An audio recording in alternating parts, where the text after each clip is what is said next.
Hello friends, आप सभी का स्वागत है मेरे इस यूट्यूब चैनल पे। आपने मेरे लास्ट 2 वीडियोस देखे ही होंगे और इस बार मैं लेके आया हूँ आप सभी के लिए इंटीग्रेशन चैप्टर की फॉर्मूला लिस्ट और उसके रिलेटेड कुछ सम्स, जिससे आपका इनडेफिनेट इंटीग्रेशन का सारा सिलेबस कवर हो सकता है। Okay, so without wasting any more time, let's begin with our video. So integration का सबसे बेसिक फॉर्मूला है x raise to n। So अगर x के पावर में कोई भी हो तो वो x रेज टू n के पावर में आ जाता है। सो उसका integration x raise to n plus one upon n plus one ये हो जाता है। ये इनडेफिनाइट इंटीग्रेशन है, इसलिए सभी जिस भी टर्म्स को हम लोग इंटीग्रेट करेंगे उस सब में हमें प्लस c लिखना ही होगा, जो कि है एक कांस्टेंट। ओके, अगर हम इस साइड को डेरिवेट करें तो हमें 100% लेफ्ट साइड मिलती है और कांस्टेंट का डेरिवेटिव हमेशा ज़ीरो आता है, इसलिए हमें ये मिलता है। इसलिए constant can be anything if you integrate these terms, इसलिए हम उसे c से रिप्रेजेंट करते हैं कि वो कोई भी कांस्टेंट हो सकता है। सो नेक्स्ट फार्मूला है ई रेज टू एक्स का। अभी हम लोगों ने डेरिवेटिव्स में भी देखा था कि ई रेज टू एक्स का derivative e raise to x ही होता है, इसलिए उसका इंटीग्रेशन भी सेम ही होगा। फिर integration of cos x sine x आता है। अगर आप चाहे तो इस राइट साइड के टर्म्स को डेरिवेट करके ट्राई कर सकते हैं, आपको 100% ये लेफ्ट साइड मिलेंगी। सो कॉस एक्स का इंटीग्रेशन साइन एक्स आता है, साइन एक्स का माइनस कॉस एक्स होगा, सेक स्क्वायर एक्स का बनेगा tan x, sec x tan x का होगा sec x, cosec square x का होगा माइनस कॉट एक्स और कोसेक एक्स कॉट एक्स का होगा माइनस कोसेक एक्स। अभी इसके आगे जो फॉर्मूला मैं आपको बताने जा रहा हूँ ये थोड़े से अलग टाइप के फॉर्मूले हैं, जो कि हम लोग पहले नहीं देखे हैं। लाइक ये जो पहले के फॉर्मूले थे इतने, वो हमने डेरिवेटिव में सीखे थे। लाइक इनका डेरिवेटिव ये आता है, ये हमें पता था। लेकिन इसके आगे जो फॉर्मूला मैं बताने जाने वाला हूँ वो थोड़े स्पेशल हैं, वो इस चैप्टर में ही बताए गए हैं। जैसे कि देखिए, अभी ये आप देख सकते हैं इंटीग्रेशन ऑफ टैन एक्स, जो कि आएगा log of mod of sec x plus c. Integration of cot x आ जाएगा log of mod of I am very sorry, ये मैंने गलत लिखा है, ये साइन एक्स है। इंटीग्रेशन ऑफ कॉट एक्स आता है integration log of mod of sine x plus c. Sec x का इंटीग्रेशन आता है log of mod of sec x plus tan x. Cosec x d x का integration आता है log of mod of cosec x minus cot x. इसी तरह ये आगे के बाकी सारे फॉर्मूलाज एक ना एक फॉर्मूला से डिराइव किए गए हैं। सबसे इम्पॉर्टेंट नोट करने वाली बात यह है कि आप किसी भी स्क्वायर के टर्म को डायरेक्टली इंटीग्रेट नहीं कर सकते, बिकॉज जैसे डेरिवेटिव में हमारे पास फॉर्मूला था कि हम कोई स्क्वायर के या एक्स के कोई भी पावर के टर्म को डेरिवेट कर सकते थे, लेकिन इंटीग्रेशन में अगर किसी भी टर्म की पावर अगर 1 से ज़्यादा हो, मतलब अगर x की पावर हो, तो उसके लिए ये फॉर्मूला था, उसके लिए हमारे पास ये फॉर्मूला था। लेकिन अगर हम देखें तो जो ट्रिग्नोमेट्रिक के टर्म्स है, अगर ये सारे टर्म्स अगर स्क्वायर में आ जाए तो उनको आप डायरेक्टली डेरिवेटिव जैसा नहीं सॉल्व कर सकते। उनके लिए आपको उनके कोई सिमिलर फॉर्म्स ढूंढने पड़ेंगे जिससे वो लीनियर फॉर्मेट में आ जाए। जैसे कि साइन स्क्वायर एक्स को आप लिख सकते हैं 1 minus cos two x upon 2, और उसी का इंटीग्रेशन करते हुए ये फॉर्मूला आया है। ओके, सो इन सब को बेसिक फॉर्म में लेके आने के बाद ही इनके आगे के रिस्पेक्टिव फॉर्मूलाज आ सकते हैं। जैसे कि टैन स्क्वायर एक्स को हम लोग सेक स्क्वायर एक्स माइनस 1 लिख सकते हैं, और जैसे कि आपको पता है कि यहाँ पे हमने ऊपर देखा ही था कि सेक स्क्वायर एक्स का इंटीग्रेशन टैन एक्स आता है। तो जब हम tan square x d x solve करने को जाते हैं तो टैन स्क्वायर एक्स को हम लिख सकते हैं सेक स्क्वायर एक्स माइनस 1, और उस सेक स्क्वायर एक्स को हम टैन एक्स लिख सकते हैं, और वो जो माइनस 1 है उसका इंटीग्रेशन माइनस एक्स हो जाएगा। ओके, ये आपके कुछ बेसिक फार्मूलाज हैं, और ये फार्मूलाज भी उतने ही इम्पॉर्टेंट हैं। जैसे कि 1 upon x raise to n, कभी कभी हम देखते हैं तो एक्स डिनोमिनेटर में रहता है, तभी हमारे पास डेरिवेटिव में भी फॉर्मूला था। ओके, 1 अपॉन एक्स का हमारे पास डेरिवेटिव में भी फॉर्मूला था, जिसको हम लोग -1 अपॉन एक्स स्क्वायर करके सॉल्व करते थे, या फिर जो भी रिस्पेक्टिव टर्म आए उसका नेगेटिव साइन ऊपर जाता था और नीचे उसका एक पावर ऐड हो जाता था। तो यहाँ पे आप इसे ये डायरेक्ट फॉर्मूला से सॉल्व कर सकते हैं, 1 upon x raise to n का इंटीग्रेशन। अगर ये आपको हार्ड जा रहा है, मतलब ये एक बेसिक ऑब्जर्वेशन है कि कुछ बच्चों को ये याद नहीं रहता, तो इंस्टेड वो 1/x⁻n को x⁻n लिख सकते हैं और इस फॉर्मूला की तरह सॉल्व कर सकते हैं। ओके, उसके बाद 1/x का एक बेसिक डिसाइडेड फार्मूला है जो log of mod of x है। ओके, इसे आप x⁻1 से सॉल्व करने जाएंगे तो आपको आंसर शायद अलग आ सकता है, इसलिए याद रखिए 1/x का integration log of mod of x आता है, 1/√x का 2√x आता है, a⁻x का a⁻x/log a आता है। अगर आप ध्यान से देखेंगे log a को अगर हम इधर शिफ्ट करें और दोनों साइड को डेरिवेट करें तो आपको a⁻x का डेरिवेटिव a⁻x log a मिल सकता है। इससे ये प्रूव होता है कि इसका इंटीग्रेशन 100% यही है। फिर अगर आपको कोई भी लीनियर टर्म दिखे जैसे कि a⁻x+b इस फॉर्मेट में, अगर हम फॉर एग्जांपल लें कि 4x+2 और वो रेस टू कोई पावर दिखता है तो उस पूरे टर्म को x⁻n की फॉर्मूला की तरह बेसिक तरह से सॉल्व करना है। बट ये a⁻x है तो इसका डेरिवेटिव क्या आएगा a, तो वो a को डिनोमिनेटर में मल्टीप्लाई करना है। ओके, जो मैंने एग्जांपल दिया था 4x+2, उसमें 4x+2 का डेरिवेटिव 4 आएगा तो उस 4 को फाइनल आंसर में डिनोमिनेटर में मल्टीप्लाई करना होगा। ठीक है, आई होप ये क्लियर होगा। अभी हम लोग आगे जाएंगे टाइप्स ऑफ इंटीग्रेशन के पास।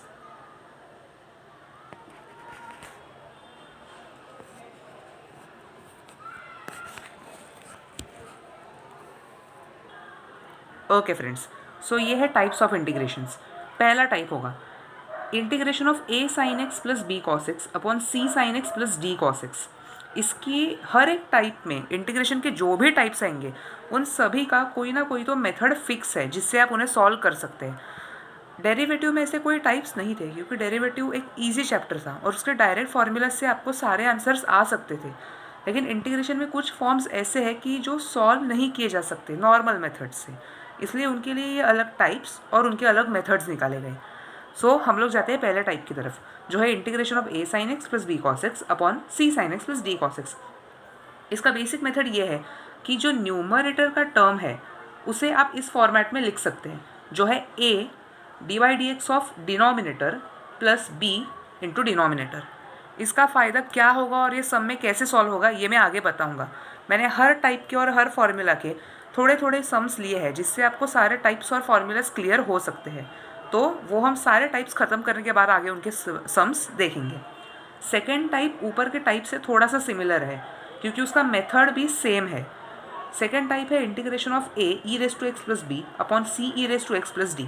इसका भी फर्स्ट टाइप जैसा ही सेम मेथड है जो है a into derivative of denominator plus b into denominator. Third type, यहाँ से थोड़े से इंपॉर्टेंट टाइप्स शुरू होते हैं जो कि है थर्ड टाइप 1/रूट क्वाड्रेटिक। इसके 3 फार्मूलाज हैं क्योंकि रूट क्वाड्रेटिक का जो टर्म है वो 3 तरह से आ सकता है, like x² plus a² minus x² और x² माइनस a²। ये 3 टाइप में कोई भी रूट क्वाड्रेटिक आ सकता है। ओके, सो और ये मेन चीज़ ये है कि ये जो फार्मूला है वो इम्प्रॉपर क्वाड्रेटिक्स के लिए है जिनमें मिडल टर्म प्रेजेंट नहीं है, दैट इज़ x का टर्म प्रेजेंट नहीं है। सो ये फार्मूला इनके लिए है। अगर इसमें x का टर्म आ गया तो वो कैसे सॉल्व करना है उसके भी सम्स मैंने आगे रखे हैं, वो मैं आपको एक्सप्लेन करूँगा। उसके बाद आता है 1/क्वाड्रेटिक। तो 1/क्वाड्रेटिक के भी 3 फॉर्मूले हैं क्योंकि जैसे मैंने ऊपर बोला क्वाड्रेटिक 3 तरह से रिप्रेजेंट हो सकता है, इसलिए जो भी क्वाड्रेटिक का सम होगा उसमें 100% 3 फॉर्मूले होंगे ही होंगे। ओके, सो ये उसके 3 फॉर्मूले हैं जो रिस्पेक्टिवली दिए गए हैं। कुछ फॉर्मूला मैं आपको डायरेक्टली एक्सप्लेन कर सकता हूँ और वो आपको समझ भी सकते हैं। जैसे देखिए 1/√ऑफ a² माइनस x², हमें साइन इनवर्स ऑफ x का फॉर्मूला पता है जो है 1/√ऑफ 1 माइनस x²। सो हम ये देखें तो ये उसी की तरह थोड़ा सा सिमिलर दिखेगा। अगर हम कंपेयर करें तो 1/√ऑफ कॉन्स्टेंट माइनस x² जो कि साइन की तरह रिप्रेजेंट करता है, इसलिए उसका इंटीग्रेशन साइन इनवर्स के फॉर्म में आया। अगर हम 1/क्वाड्रेटिक में देखें तो 1/x² प्लस a², इसका डेरिवेटिव इसका integration 1/a tan inverse of x/a आया है। अगर आप याद करें तो tan इनवर्स ऑफ x का फॉर्मूला 1/x² प्लस 1 ऐसा था, तो ये भी उसी फॉर्मेट में है इसलिए उसका इंटीग्रेशन ये आया है। ओके, फिर हम जाएंगे फिफ्थ टाइप के पास, वो है integration of 1/a sin² x plus b cos² x plus c। इसका एक कॉमन मेथड है इस टाइप का कि आपको न्यूमरेटर और डिनोमिनेटर को cos स्क्वायर एक्स से डिवाइड करना है। इसका रीज़न ये होगा कि न्यूमरेटर में 1/cos स्क्वायर एक्स आएगा, जिसे आप sec स्क्वायर एक्स लिख सकते हैं। sin square x upon cos square x को आप tan स्क्वायर एक्स लिख सकते हैं। ये टर्म b हो जाएगा और फिर c को आप फिर वो c sec स्क्वायर एक्स हो जाएगा और उस sec स्क्वायर एक्स को आपको tan स्क्वायर एक्स के फॉर्मेट में लाना है। ये सब क्यों करना है ये मैं आगे बताता हूँ, और इंस्टेड बेटर है कि मैं ये अभी ही बता दूँ। ये देखिए यहाँ पे मैंने जो टाइप्स लिखे हैं, अगर आपको इंटीग्रेशन इस फॉर्मेट में मिले कि नीचे के डिनोमिनेटर के टर्म का अगर डेरिवेटिव न्यूमरेटर में हो तो उसको आप log of mod of F of x, यानी जो डिनोमिनेटर का फंक्शन है वो इस फॉर्मेट में लिख सकते हैं। अगर वही फॉर्मेट आपको ऐसा मिले कि ऊपर डेरिवेटिव है और नीचे रूट में उसका फंक्शन है तो वो 2 रूट एफ ऑफ एक्स के फॉर्मेट में चला जाएगा। ये कुछ रिसेंबल करता है हमारे इस वाले फॉर्मूला पे, जो है 1/√x dx, उसका डेरिवेटिव 2 रूट एक्स आता था। तो यहाँ पे भी कुछ उसी तरह से लॉजिक लगाया जा सकता है। अभी हम जाएंगे आगे के टाइप्स के पास। यह है टाइप 6 जो है integration of 1/a sin x plus b cos x plus c। Last time इससे थोड़ा सा सिमिलर था, उसमें ट्रिग्नोमेट्रिक टर्म्स के स्क्वायर्स थे, लेकिन इसमें सारे ट्रिग्नोमेट्रिक टर्म्स लीनियर पावर में हैं। उसमें sin x और cos x के ये हाफ एंगल फॉर्मूले हैं जो आपको याद रहना बहुत ज़रूरी है। ओके, हम लोग अभी ये फॉर्मूला में tan x/2 कॉमन है, सो हम उसे t सब्सटीट्यूट करेंगे और उससे आगे सम सॉल्व होगा। मैंने इस पे भी एक सम लिया है, उसमें मैं आपको इसका मेथड एक्सप्लेन कर दूंगा। फिर आते हैं टाइप 7 की तरफ। टाइप 7 है लीनियर अपॉन क्वाड्रेटिक। इसको सॉल्व करने का एक मेथड है जो है लीनियर, यानी ऊपर का जो टर्म होगा उसे आप a into derivative of quadratic plus b इस फॉर्मेट में रिप्रेजेंट करके सॉल्व कर सकते हैं। यही method linear upon root quadratic के लिए भी एप्लीकेबल है, आप देख सकते हैं। ये हो गया टाइप 7 और 8। टाइप 9 एक बहुत ही इम्पॉर्टेंट टाइप है, हम लोग ने डेरिवेटिव में भी यूवी रूल देखा था, ये इंटीग्रेशन का यूवी रूल है और ये उतना इजी नहीं है जितना डेरिवेटिव का था। सो इसका फॉर्मूला आपको बाय हार्ट करके रखना पड़ेगा कि आप जिस फॉर्मेट में वो टर्म्स को लिखेंगे और उनका डेरिवेशन इंटीग्रेशन अप्लाई करेंगे। So integration of u v, यानी दो फंक्शंस अगर मल्टीप्लाई हो रहे हो, इंटीग्रेशन ऑफ यू वी वो होगा u integration of v d x minus इस होल ब्रैकेट का इंटीग्रेशन डी एक्स और ब्रैकेट के अंडर डेरिवेटिव उस u का और इंटीग्रेशन v का, ये मल्टीप्लाई होंगे। ये फॉर्मूला है। इसमें जब भी आप कोई भी फंक्शन के पास जाए तो उसमें से u कौन सा ले और v कौन सा ले ये फिक्स होता है, आप किसी भी फॉर्मेट में नहीं ले सकते। एक लिएट रूल करके एक रूल आता है। L stands for logarithm, I is for inverse trigonometric functions, A is for algebraic function, T is for trigonometric function and E is for exponential function. इसी सीक्वेंस में आपको उन्हें यूवी में रखना है। अगर आपके पास लॉगरिथमिक फंक्शन और अलजेब्रिक फंक्शन हो तो लॉगरिथमिक फंक्शन u रहेगा और अलजेब्रिक फंक्शन v रहेगा। अगर आपके पास इनवर्स ट्रिग्नोमेट्रिक फंक्शन है और ट्रिग्नोमेट्रिक फंक्शन है तो लिएट रूल के हिसाब से i t से पहले आएगा, इसलिए i बनेगा u और ट्रिग्नोमेट्रिक फंक्शन बनेगा v। सो इस तरह से आपको उन्हें सेपरेट करके सॉल्व करना होगा। फिर हम आएंगे अगले टाइप की तरफ जो है रूट क्वाड्रेटिक। जैसे मैंने आपको पहले भी कहा था, कोई भी इम्प्रॉपर क्वाड्रेटिक लिखने के 3 तरीके हैं, इसलिए इसके भी 3 फॉर्मूले हैं। ये फॉर्मूले कंपैरेटिवली बड़े हैं लेकिन याद रखने से आसान हो सकते हैं 100%। ये हो गए रूट क्वाड्रेटिक के फॉर्मूले। अभी हम लोग जाएंगे अगले टाइप की तरफ, टाइप 11 जो होगा integration of linear multiplied by root quadratic. हमने लीनियर अपॉन रूट क्वाड्रेटिक देखा था, अब ये उसका मल्टीप्लिकेशन टाइप है। इसकी मेथड भी उसी की तरह सेम टू सेम है। टाइप 12 ये भी सबसे इजी टाइप है। इसके सम्स आपको हार्डली 1 से 2 मार्क्स के लिए आ सकते हैं और ये सम्स के मार्क्स आपको बिल्कुल छोड़ने नहीं है।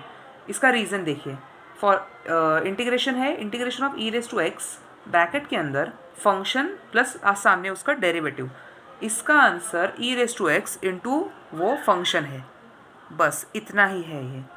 ये बहुत इजी फॉर्मूला है, इसलिए इसके जो 2 मार्क्स के सम्स आएंगे वो हमें बिल्कुल नहीं छोड़ने हैं।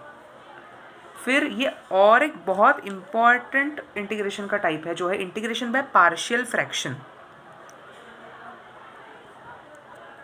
और इसके हम लोग 5 टाइप्स निकाल सकते हैं। मतलब ये देखिए, फंक्शन, वो फंक्शन कोई भी हो सकता है। नीचे बेसिकली उस फंक्शन में x होना ही इम्पॉर्टेंट है, क्योंकि पार्शियल फ्रैक्शन x के टर्म्स के लिए ही आता है। सो ये होगा f of x upon x minus x minus b. इस टाइप के लिए ये फॉर्मूला अप्लाई होगा। या फिर हम लोग इस फॉर्म को इस फॉर्म में कन्वर्ट करके सॉल्व करने वाले हैं, इसलिए ये टाइप मेंशन किया गया है। और ये उसके 5 टाइप्स है और ये उनके 5 वेज, जिसमें आप इन टाइप्स को ऐसे लिख सकते हैं और सॉल्व कर सकते हैं। इनके सम्स में मैं आपको आगे बताऊंगा। टाइप 13 में एक टाइप का सम ऐसा भी आता है कि जिसमें वो फॉर्मेट ऐसा होगा कि ऊपर का जो फंक्शन होगा वो नीचे का जो पूरा टर्म दिया गया होगा उससे 1 पावर ज़्यादा होगा। ओके, जैसे मैंने इस स्टेटमेंट में वैसे मेंशन किया भी है। तो उसको आपको इस फॉर्मेट में लिखना है। ऊपर का टर्म डिविडेंड होगा, नीचे का डिवाइज़र होगा। तो डिविडेंड अपॉन डिवाइज़र, ये जो फॉर्मेट है उसको आप डिवाइड करोगे। ओके, सो उसका क्वोशंट जो आएगा वो प्लस उसका जो रिमाइंडर बचेगा वो अपॉन द डिवाइज़र। आपको उसे इस फॉर्मेट में लाना है और फिर ही सॉल्व करना है। ये अभी कुछ शॉर्ट ट्रिक्स है जो आपके सम्स को आसान कर सकते हैं। अगर आप बोर्ड एग्ज़ाम की देखने जाए तो आप ये वाले ट्रिक्स जो है, जो मैंने अभी ये वाला मैं सर्कल कर रहा हूँ यहाँ पे, ये वाला ट्रिक आप बोर्ड एग्ज़ाम में यूज़ नहीं कर सकते। रीज़न, अगर आप ये ट्रिक यूज़ करोगे तो आपको आंसर एक लाइन में आ जाएगा, लेकिन इसके जो सम्स है वो एक लाइन के नहीं हैं। इसके सम्स को आपको मिनिमम 1 पेज लगेगा। ये सम्स बड़े होते हैं क्योंकि ये देखिए, ये यूवी रूल से ही होने वाला है सॉल्व, और ये सम्स थोड़े से एक्सटेंड होते हैं। इसलिए आप बस अपना आंसर चेक करने के लिए इसको यूज़ कर सकते हो। और मोस्टली अगर आप CET और JEE जैसे एग्ज़ाम्स दे रहे हो तो उसमें ये आपको काफ़ी ज़्यादा हेल्पफुल होने वाला है। हम आगे जाएंगे और शॉर्ट ट्रिक्स की तरफ। ये देखिए, पिछले वाला था वो साइन ऑफ था, e⁻x और साइन bx था। ये वाला e⁻x cos bx है, ये उसका रिस्पेक्टिव फॉर्मूला है। अगर आपको सम इस टाइप में आए, साइन रेस टू mx और cos रेस टू nx, तो आपको देखना है इनमें से ऑड पावर कौन सी है। ओके, और उस ऑड पावर को आपको स्प्लिट करना है। जैसे कि आप cos स्क्वायर x रहेगा तो उसे 1 माइनस साइन स्क्वायर x लिख सकते हो, और वाइस वर्सा आप साइन x के लिए कर सकते हो। सो उस तरह से उसे स्प्लिट करना है और बचे हुए टर्म को आपको t सब्स्टिट्यूट करना है। सो उससे आपको फाइनल आंसर तक पहुंचने में हेल्प हो सकती है। अभी हम लोग जाएंगे फाइनली सम्स की तरफ, जो आपके कंसेप्ट 100% क्लियर करने में हेल्प करेंगे। Integration of 5x minus 2 the whole raise to 4 dx। पहले इस पूरे टर्म को x कंसिडर करेंगे, 5x माइनस 2 को, तो वो x रेस टू 4 के फॉर्मेट में दिख रहा है। उसका integration x raise to n+1 upon n+1, यानी x रेस की जो पावर है उसको एक ऐड कर दीजिए और वही पावर नीचे लिख दीजिए। ये एक सिंपल वे है जिससे हम वो बता सकते हैं और याद रख सकते हैं। So 5x minus 2 the whole raise to 4 का integration 5x minus 2 the whole raise to 5 n+1 के फॉर्मेट में, और वही पावर नीचे मल्टीप्लाई 5। और जो मैंने आपको पहले बताया था कि कोई भी लीनियर टर्म हो उसका रेस टू पावर हो तो उसका डेरिवेटिव नीचे आता है। मैंने एग्जाम्पल भी दिया था 4x + 2, तो वही इस एग्जाम्पल में इसका डेरिवेटिव करें तो वो 5 आता है, इसलिए ये 5 नीचे मल्टीप्लाई हुआ है, और ये है उसका फाइनल आंसर। सेकेंड सम की तरफ जाते हैं। इस सम में अगर ये देखने जाए तो 100% ये कुछ बच्चे ज़रूर करते हैं कि हम लोग को इतना पता है कि integration is separable over addition and subtraction, तो अगर वो कहीं पे भी प्लस माइनस दिखते हैं तो वो उसे स्प्लिट कर देते हैं। लेकिन ये आप 100% याद रखिए कि अगर न्यूमरेटर में प्लस माइनस साइन हो तभी आप उसे स्प्लिट कर सकते हैं। अगर डिनोमिनेटर में प्लस माइनस साइन हो तो आप उसे स्प्लिट नहीं कर सकते। इसलिए हम इसे डायरेक्टली 7/√5x + 4 माइनस 7/√5x - 3 ऐसा नहीं लिख सकते। अगर आपको ऐसे कोई भी टाइप का सम दिखे तो उसका कॉन्जुगेट जो है डिनोमिनेटर के टर्म का, वो तो इसका कॉन्जुगेट तो ये आएगा, उसको आप न्यूमरेटर में डिनोमिनेटर में मल्टीप्लाई कीजिए। सो उससे क्या हो जाएगा, नीचे a + b a - b का फॉर्मेट आ जाएगा, और उससे जब आप डिनोमिनेटर सॉल्व करोगे तो यहाँ पे वो कैसे आएगा, 5x + 4 - 5x + 3, 5x कट हो जाएगा और 7 बचेगा, और ये 7 कट हो जाएगा, और ये हो गया आपका सम बहुत ही इजी। अभी ये न्यूमरेटर में प्लस है इसलिए आप इसे स्प्लिट कर सकते हैं। कुछ बच्चे इस फॉर्म में कंफ्यूज हो जाते हैं, 5x + 4 का रूट देखा तो उन्हें समझ में नहीं आता है कि हम अब इसके आगे कैसे सॉल्व करें। इसका सिंपल सा ये है कि आप रूट को हाफ लिख सकते हैं, रेस टू हाफ, और अब हाफ को वो n है तो उस x रेस टू n की तरह सॉल्व कीजिए। जो होगा x raise to n plus 1 तो हाफ प्लस 1 जो होगा 3/2।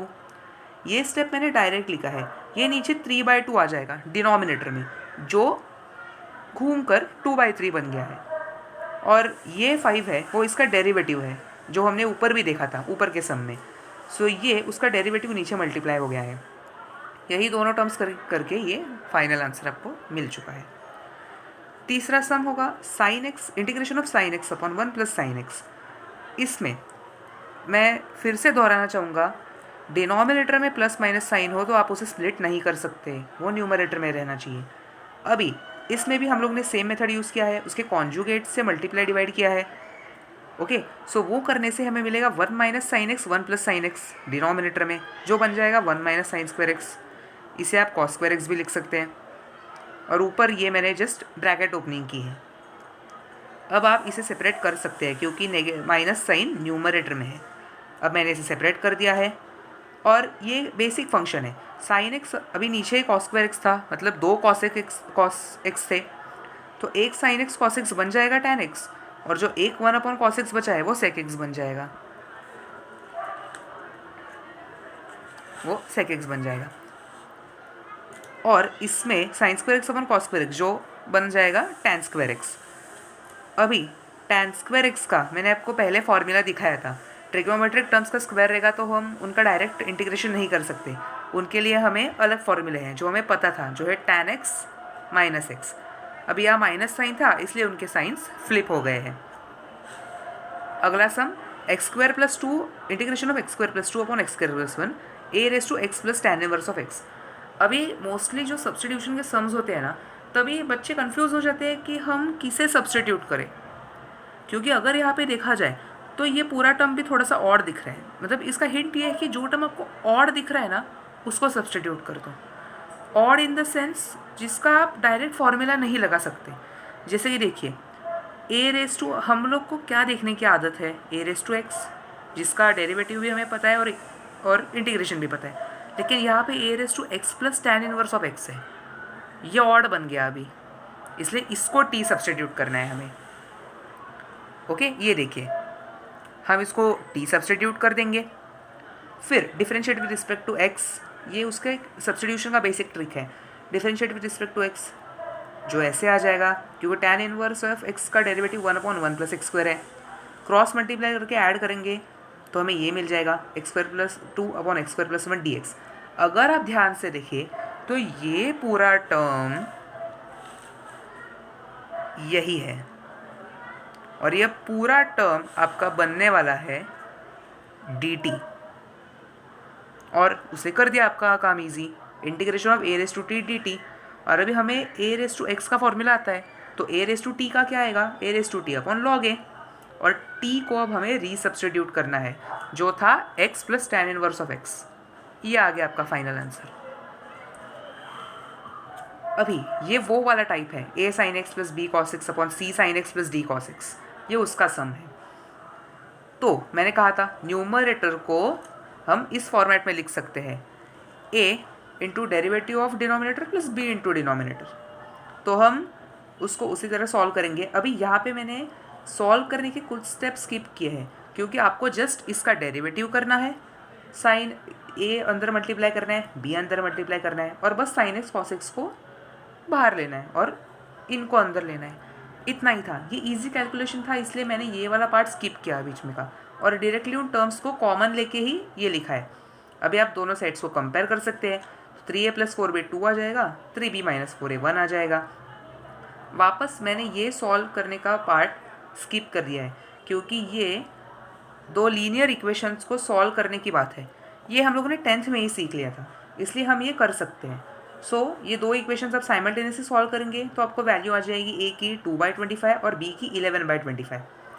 एक स्पेशल बात मैं कुछ बच्चों को बताना चाहूँगा कि कुछ बच्चों ने ये फॉर्मेट ऐसे भी देखा होगा, a into denominator plus b derivative of denominator, वो फॉर्मेट भी चलेगा। आपको a और b के वैल्यूज़ है वो शायद इंटरचेंज होके आएंगे, लेकिन आपका जो फाइनल आंसर होगा वो नहीं बदलेगा। ओके, सो हम लोग न्यूमरेटर को इस फॉर्मेट में सब्सटीट्यूट करेंगे, जो कि हम लोग ने कर दिया है। यहाँ मैंने ए और बी के वैल्यूज सब्सटीट्यूट किए थे। ओके, और मैंने उन्हें स्प्लिट कर दिया क्योंकि न्यूमरेटर में पॉजिटिव साइन था। ये मैंने उन्हें स्प्लिट कर दिया। 2/25 हम लोग बाहर ले सकते हैं, कोई भी कांस्टेंट हम इंटीग्रेशन के बाहर ले सकते हैं अगर वो डायरेक्टली इससे मल्टीप्लाइड हो तो। और ये वाला फॉर्मेट है डेरिवेटिव अपॉन नीचे उसका फंक्शन, जिसे हम लोग लॉग ऑफ फंक्शन लिख सकते हैं, ये हमने देखा था। और ये तो डायरेक्टली कट हो जाएंगे, सेम टर्म्स हैं, 3 sin x + 4 cos x, 3 sin x + 4 cos x और 11/25, और ये बन गया आपका फाइनल आंसर। ये देखिए, ये भी उसी मेथड से सॉल्व होने वाला था, मैंने आपको बताया था। सो हम लोग ने ये उसी तरह से सॉल्व किया है। न्यूमरेटर को हम लोग ने इस फॉर्मेट में लिखा, मैंने वापस ये स्टेप स्किप की है और ये कॉमन निकाल के फिर ए और बी के वैल्यूज़ निकाले। इसको हम इस फॉर्मेट में लिख सकते हैं, जिसको हमने वापस इंटीग्रेशन के मेन फॉर्मेट में डाल दिया। ये देखिए कांस्टेंट बाहर आया। ये डेरिवेटिव अपॉन फंक्शन का फॉर्मेट है, जिसको हम लोग लॉग ऑफ फंक्शन लिख सकते हैं, और ये दो टर्म्स कट हो जाएंगे, आपको आपका आंसर मिल गया। जाएंगे अगले सम्स की तरफ, और होप सो कि ये आपके कंसेप्ट्स स्लोली क्यों होना लेकिन क्लियर कर रहे होंगे। ये देखिए, ये मैंने कहा था सबसे इजी फॉर्मेट है, e⁻x और अंदर फंक्शन और उसका डेरिवेटिव। देखिए cot x का डेरिवेटिव -cos² आता है कि नहीं? याद रखिए, ये formula cot x plus function plus उसका डेरिवेटिव में आता है। अगर यहाँ पे प्लस साइन होता तो ये डिफ़िकल्ट हो जाता, क्योंकि cot x का डेरिवेटिव तो -cos² आता है, वो हम नहीं कर सकते थे। लेकिन यहाँ पे होपफुली हम ये इस फॉर्मेट में ला सकते हैं, जो कि है फंक्शन प्लस उसका डेरिवेटिव। ओके, और इसका आंसर क्या आता है, जो है e⁻x और फंक्शन। बस ऐसे सम्स लिटरली 3 स्टेप्स में हो सकते हैं, लेकिन अगर उन्होंने ट्विस्ट करके कुछ अलग फॉर्मेट में या फिर ऐसा रखा हो कि जिसको आपको सॉल्व करना लगे, तो वो सम्स शायद थोड़े बड़े हो सकते हैं, लेकिन वो भी इतने बड़े नहीं होंगे क्योंकि इसका फॉर्मूला ईजी है। ओके, अगला टाइप है 1/क्वाड्रेटिक। 1/क्वाड्रेटिक, तो इसमें हमेशा याद रखिए, कॉमन हमने 1/क्वाड्रेटिक का फॉर्मूला 1/x² + a² या फिर -a², और वो 3 फॉर्मूले हैं। बताने की बात यह है कि हमने उसमें x का कोएफिशिएंट 1 रखा था। वो सारे फॉर्मूले x के कोएफिशिएंट 1 होने के लिए है, इसलिए अगर कोई भी x का कोएफिशिएंट हो, उसे कांस्टेंट के टर्म में इंटीग्रेशन से बाहर ले लो। हम लोग नीचे से 5 कॉमन लेंगे, या फिर हम लोग कह सकते हैं पूरे इंटीग्रेशन से 1/5 कॉमन लेंगे, तो डिनोमिनेटर से 5 बाहर आ जाएगा, इसलिए ये 7/5 बन गया है। इसे आप √7/5 भी लिख सकते हैं। अब ये आपका आ गया फॉर्मेट 1/x² - a², जिसका मैंने पीछे फॉर्मूला दिया था, और आपको उसी तरह से इसे सॉल्व करना है। 1/5 था बाहर, इंटू 1/2a, a तो √7/√5 था। कुछ बच्चे गलती से इसका होल स्क्वायर यहाँ पे सब्स्टिट्यूट कर देते हैं, या फिर 7/5 लिख देते हैं। आपको सब्स्टिट्यूशन करते वक्त अच्छे से ध्यान रखना है कि आप कौन से टर्म को नीचे ला रहे हो।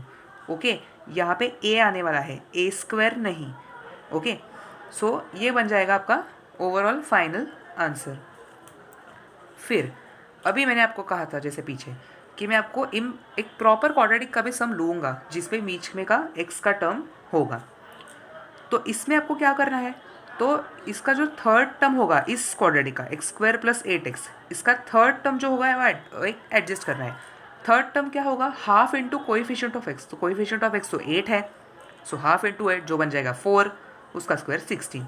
सो आपको +16 और -16 ऐसी यहाँ पे एडजस्टमेंट करनी है। तो x² + 8x + 16, ये तो आपका बन जाएगा x + 4 द होल स्क्वायर, और 12 - 16 बन जाएगा -4, जो होगा -2 का स्क्वायर।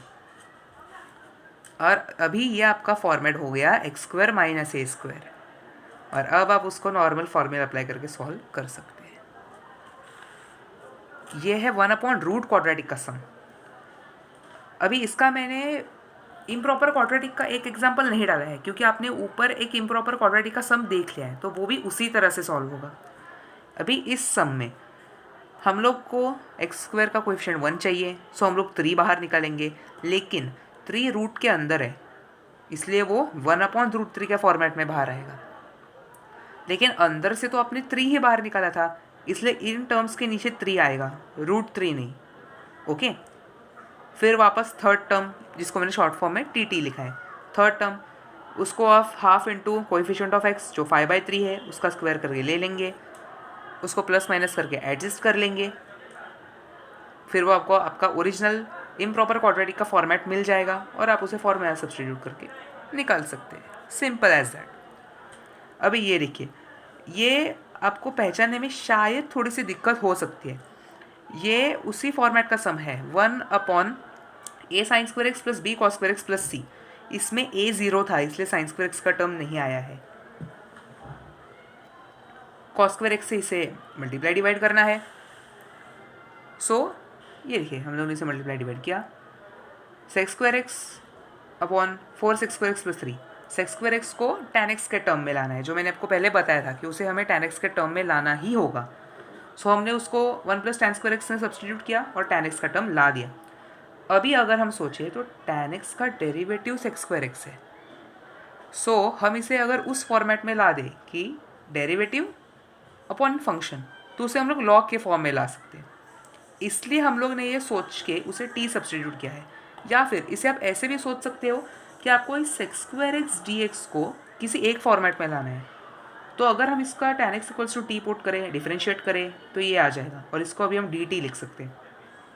ये टर्म बन जाएगा 4t² क्योंकि tan x अब t है, 4t² + 7।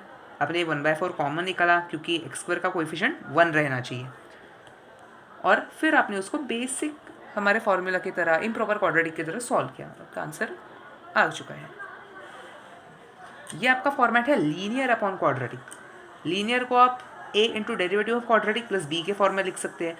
मैंने वापस एक स्टेप स्किप किया है, इसको मैंने in the format of derivative था तो उसको मैंने सॉल्व किया है, कॉमन निकाल के लिख दिया है। आपको a और b के वैल्यूज़ आ जाएंगे, जैसे हम लोग ने पहले भी सम्स किए थे कि उसको a और b के वैल्यू फिर आप इसमें सब्स्टिट्यूट करके उसको अलग फॉर्म में लिखेंगे। ये भी उसी तरह से होने वाला है। सो इसे भी आपने 3x + 4 को फिर आप इस फॉर्मेट में ला दोगे, a के वैल्यू यहाँ सब्स्टिट्यूट करोगे, b की वैल्यू भी यहाँ सब्स्टिट्यूट करोगे। ओके, इसको आप न्यूमरेटर में लिख सकते हो क्योंकि अपने लीनियर टर्म न्यूमरेटर में था, उसको इस फॉर्मेट में लाया है। फिर मैंने सेपरेट कर दिया, 3/2 कॉमन क्योंकि वो कांस्टेंट था तो वो बाहर आ गया। ये फॉर्मेट वापस देखिए, डेरिवेटिव अपॉन फंक्शन है तो इसको आप लॉग ऑफ फंक्शन लिख सकते हैं।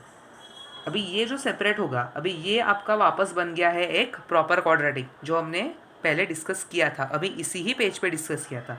सो आपको उसको एक उस फॉर्मेट से सॉल्व करना है जो कि है 1/क्वाड्रेटिक, जो मैंने अभी आपको जस्ट बताया था।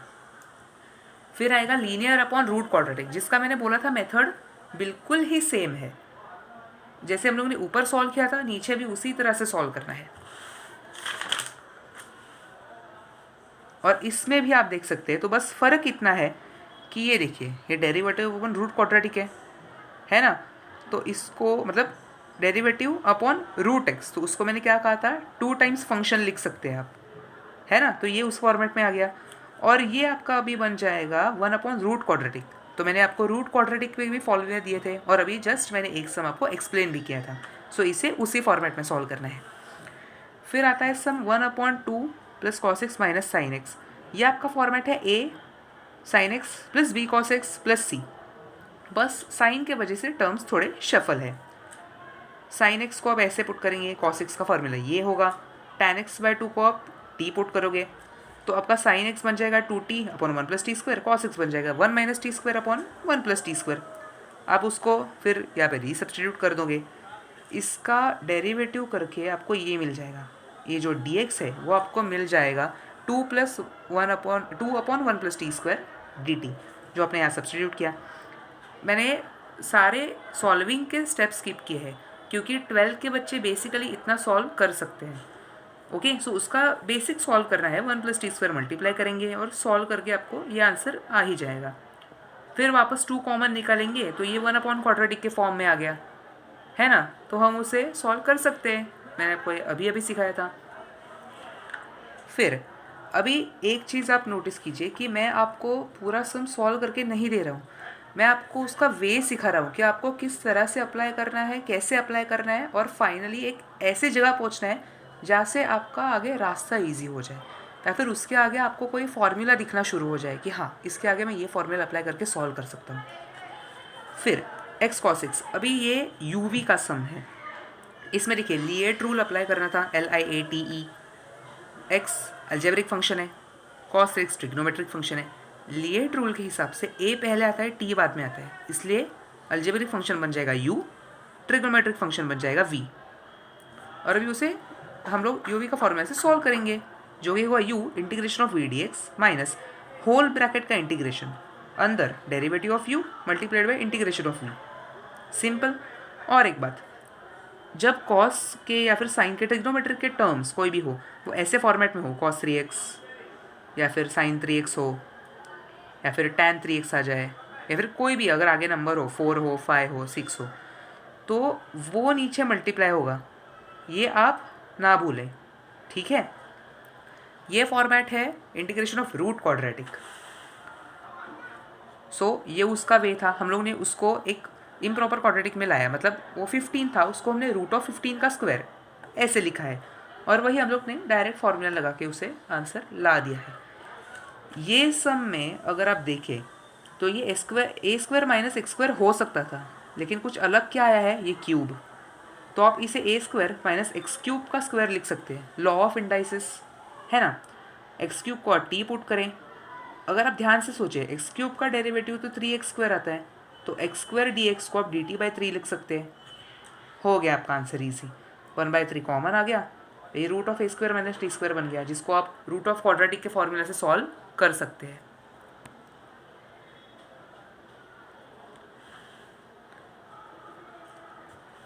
फिर ये आएगा, मैंने आपको कहा था ये सम, जिसको आपको शायद एक पेज लग भी सकता है, तो ये आप इस फॉर्मूले से डायरेक्टली सब्स्टिट्यूट करके सॉल्व कर सकते हो। ओके, cos x के लिए क्या, ओके सो ये जो आप फॉर्मेट है आप देख रहे हैं, ये आप फॉर्मूला सिर्फ डायरेक्ट चेक करने के लिए ही यूज़ कर सकते हैं सम बोर्ड एग्जाम में, ठीक है।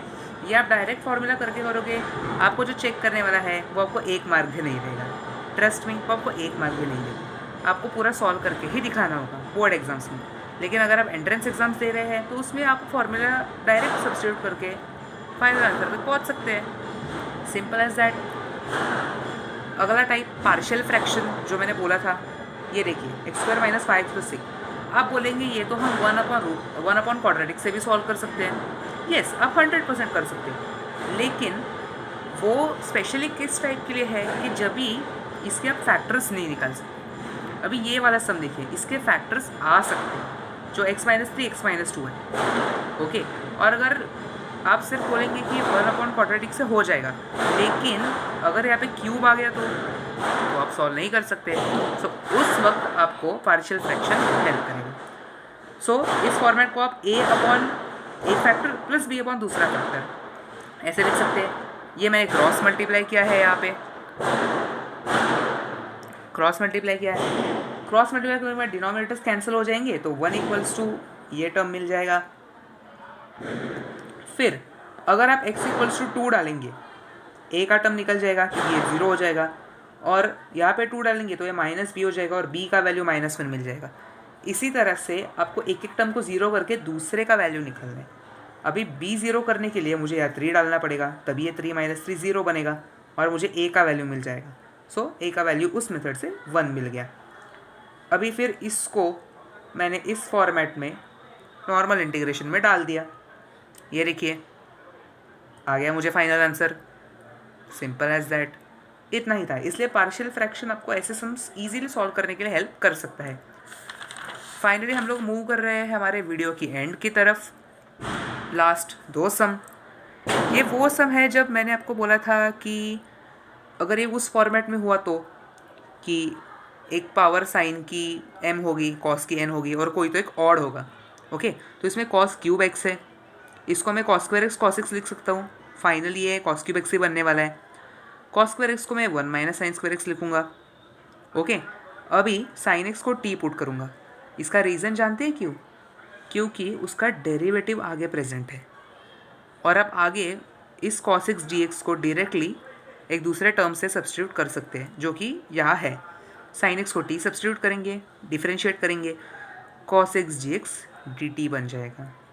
देखिए ये पूरा टर्म हट गया, ये इस फॉर्मेट में आ गया। मल्टीप्लाई करके इसे मैं t⁴ dt minus integration of t⁶ dt लिख सकता हूँ, मल्टीप्लाई करके हो गया। इसे तो आप, ये तो नॉर्मल x⁴ x⁶ फॉर्मेट में है ना, इसका तो हमें डायरेक्ट इंटीग्रेशन आता है। कर लो इंटीग्रेशन और t सब्सटीट्यूट करो। हमेशा याद रखना t आपको लास्ट में सब्सटीट्यूट करना है। अगर आप t रीसब्सटीट्यूट करना भूल गए तो यहाँ पे आपका 1 मार्क कट हो सकता है बोर्ड्स के एग्ज़ाम में। ओके, मोस्टली ये गलती CET और जी के एग्ज़ाम में नहीं होगी, क्योंकि आपको सामने वहाँ ऑप्शंस दिखेंगे ही नहीं। ये गलती तभी हो सकती है कि अगर आपने सामने नन ऑफ दिस का ऑप्शन देखा, अगर ऐसा हो तभी ही आपसे गलती हो सकती है। ओके, ये लास्ट सम है इस वीडियो का।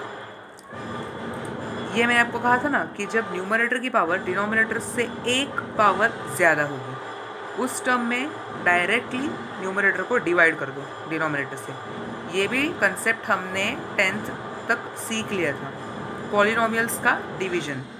ये डिवीजन करके हमें ये क्वोशंट मिला 2x + 3, रिमाइंडर 8x - 4 मिला, और हमने इसे इस फॉर्मेट में ला दिया। ये डिविडेंड है, ये डिवाइज़र है, तो dividend upon divisor is quotient plus remainder upon divisor, quotient बन गया 2x + 3, रिमाइंडर था 8x - 4, और डिवाइज़र तो हमें पता था जो है 3x² - 2x - 1।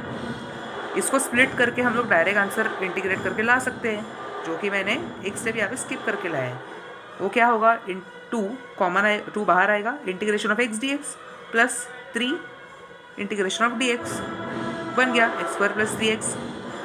ये आपका फॉर्मेट है लीनियर अपॉन क्वाड्रेटिक। ये आपको उस वे से सॉल्व करना पड़ेगा, या फिर आप इसको पार्शियल फ्रैक्शन से भी सॉल्व कर सकते हैं। इसके फैक्टर्स निकालिए, इसके 2 फैक्टर्स आ जाएंगे, और पहले जो हमने सम किया था लास्ट पेज पे, उस प्रोसेस से आप इसे सॉल्व कर सकते हैं। Simple. So guys, that's it for today. I hope कि आपको इंटीग्रेशन के सारे फॉर्मूला और उसके कंसेप्ट्स कैसे अप्लाई करने हैं वो सब समझ आ गया हो। अगर आपको इंटीग्रेशन में मास्टरी करनी है तो आपको सारे फॉर्मूला बाय हार्ट होने बहुत बहुत इम्पॉर्टेंट है। तभी आप सम देखकर ये जज कर पाओगे कि इसमें कौन सा फॉर्मूला अप्लाई होगा, कौन सी मेथड अप्लाई होगी, और मैं किस तरह से उसे सॉल्व कर सकता हूँ। ओके गाइस, सो मिलेंगे नेक्स्ट वीडियो में। तब तक टेक केयर, बाय बाय।